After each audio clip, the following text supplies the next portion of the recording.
Claude Jones. Forensic evidence isn't all it's cracked up to be. A good example is microscopic hair analysis, the reliability of which we now know has been way overstated. But back in 1990, Claude Jones was convicted for armed robbery and murder, based on a single strand of hair found at the crime scene, as well as testimony from erstwhile friend Timothy Jordan. After Governor W. Bush denied requests for DNA analysis, Jones was killed by lethal injection. Timothy Jordan later admitted he had only testified for leniency in another case, and a 2010 DNA test showed that the hair actually belonged to the victim. David Wayne Spence. Obsessed with finding the killer of 3 murdered teenagers in Waco, Texas, police officer Truman Simons came up with a theory. He believed that the owner of a local gas station had hired local roofer David Wayne Spence to kill his employee, a woman who happened to look like one of the victims. Simon's only evidence consisted of bite marks, the analysis of which has since been discredited, and testimonies given in exchange for prison privileges and lenient sentences. Nonetheless, Spence was convicted and in 1997 killed by lethal injection. Even the police who led the initial investigation have suggested that Spence was innocent. Reuben Cantu. Reuben Cantu was put to death in 1993 by lethal injection, executed for capital murder. Police claimed that Cantu had robbed and shot 2 San Antonio workmen. However, the survivor of the attack, Juan Moreno, only identified Cantu as the killer after pressure from police, and has since recanted. Meanwhile, another man, David Garza, who claimed to have witnessed Cantu leaving the scene, has since admitted he himself committed the robbery, with an accomplice who was not Cantu committing the shootings.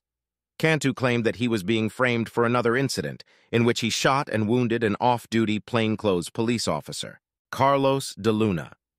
In 1989, Carlos de Luna was put to death by lethal injection for stabbing to death gas station attendant Wanda Lopez in Corpus Christi, Texas. But de Luna claimed to have witnessed another Hispanic man, Carlos Hernandez, killing Lopez. An investigation published in 2012 by the Columbia Human Rights Law Review revealed good grounds to believe him. Although eyewitnesses Kevin Baker and George Aguirre identified de Luna as the killer, Baker's description better fit Hernandez. A career criminal, Hernandez carried a lock-blade knife just like the one used to kill Lopez, and according to witnesses boasted about murdering Lopez and letting de Luna take the fall. Chaska. What's in a name? A lot, in cases like Chaska's. In 1862, starving Dakota bands rose up against white settlers after a series of broken promises. After defeating the bands, the Army hung 38 tribesmen in a single day, the largest mass execution in American history. Chaska, or Wee Chank Wash Tadon P., had abducted a white woman and her children during the conflict, but also defended them from harm, for which he received a pardon from none other than Abraham Lincoln. However, he may have been confused with another man, Chaska Don, and was hung with the rest anyway. The woman he abducted suspected that this wasn't really accidental, and that Chaska was executed due to her positive testimony and rumors they were lovers. Joe Aery. While in prison, 23-year-old Joe Aery liked to play with a toy train given to him by the warden. With an IQ of 46, he was said to have the mental capacity of a young child. In fact, he smiled when he was brought to the gas chamber. Aery was put to death in the Colorado State Penitentiary in 1939 for violating and murdering a teenager in Pueblo. However, evidence suggests that he wasn't in Pueblo at the time, and that his confession was coerced by police. The authorities also executed another man, Frank Aguilar, for the same crime. Aguilar said he'd never even seen Aery before. Only in 2011 did Aery receive a posthumous pardon.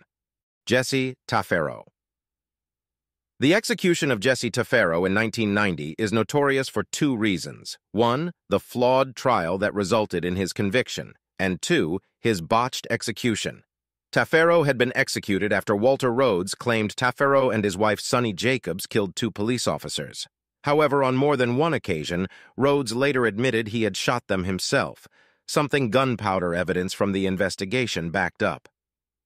Jacobs's sentence was commuted to life, but Tafaro was put to death in an electric chair fondly nicknamed Old Sparky. Because the execution team used the wrong kind of sponge, he caught fire, and it took 3 tries and 7 minutes for Tafaro to die. Timothy Evans. In 1950, Timothy Evans was hung for the murder of his wife and one-year-old daughter. Evans had gone to the police claiming he killed his wife during a botched medical procedure at their home in Notting Hill, London. But he later admitted he and his wife had asked downstairs neighbor John Christie to perform it since abortions were illegal. Christie told Evans his wife's death had been accidental, but in a new twist, police found both wife and daughter strangled. During the trial, Evans claimed Christie must have killed them, but to no avail. It later came out that Christie was a serial killer, and police had missed obvious evidence. George Stinney. In 1944, an all-white jury took just 10 minutes to convict 14-year-old African-American George Stinney of the murder of 2 white girls in Alkaloo, South Carolina. Police claimed Stinney had confessed, but there was no signed confession, and the prosecution presented 2 versions of the confession that were markedly different. The boy was rushed to execution just 83 days after his arrest. In 2014, a circuit court judge vacated Stinney's conviction, stating he had not received a fair trial and that his execution had constituted cruel and unusual punishment. Cameron Todd Willingham. Even seconds before death, Texan man Cameron Todd Willingham maintained his innocence. He was convicted in 1992 of murdering his own children in a house fire, and in 2004 put to death by lethal injection. But the case against him was based on suspect testimonies and flawed science. Psychologist Tim Gregory argued that Willingham's Led Zeppelin poster showed an interest in satanic activities. In exchange for a reduced sentence, jailhouse informant Johnny Webb claimed Willingham had confessed.